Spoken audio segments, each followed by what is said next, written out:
Zdravím všetkých návštevníkov YouTube kanálu o ziskovom tradingu aosforex.com.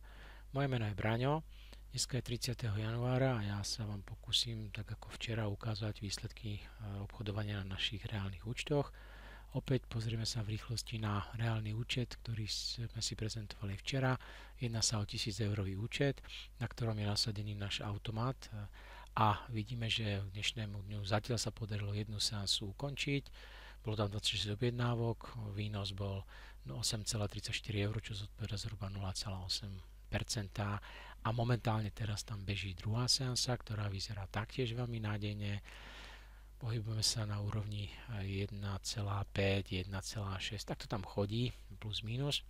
Počkáme si ešte chvíľočku, možno pár desiatok sekúnd, možno minútku, možno to nestihnem počas tohto videa, ale je tam perspektíva, že to skončí pomerne tiež zaujímavo. Na druhom účte, ktorý som vám včera ukazoval,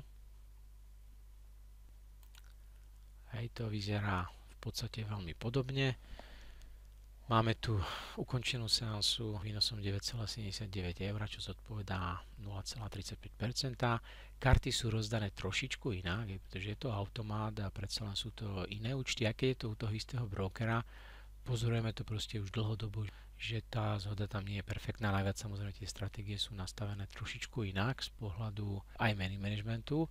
Takže tu je tá situácia teraz trošku horšia. Vlastne keby sme to zatvorili hneď teraz, tak ten výnos denný bude výsledok týchto dvoch čísel nejakých 0,14%, čo tiež nie je zlé, ale obecne sa dá povedať, že perspektíva je tam taká, že ten pohyb, ktorý nastal na Japonco, keď Japonec, vidíte, že tam bol taký dosť nezvyčajný pohyb, ktorý v rámci toho grafu, či je na obrazovke, vyzerá naozaj veľmi neštandardne. Nebol žiaden fundament, dosť ťažko povedať, čo sa tam presne stalo, ale nás to nejakým spôsobom nejako ani neznervozňuje, systém je otestovaný, je bezpečný, pozície sú malé, takže nemusíme sa báť. Samozrejme stop loss tam je, ale to nie je pomerne ďaleko ešte, nie je vidno na obrazovke.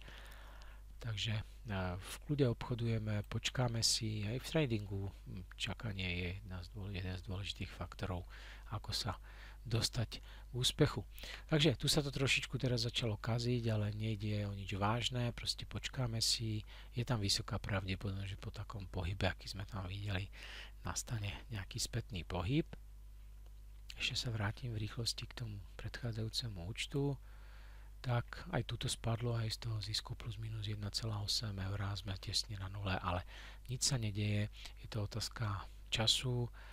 Tá seansa je momentálne veľmi krátka, tu síce píše, že to je 5 hodín, áno, tam boli nejaké pozície, ktoré začali niekedy po obede, takže počkáme si ráno, možno staneme a bude tam zaujímavý zisk, pretože samozrejme pozície majú take profity.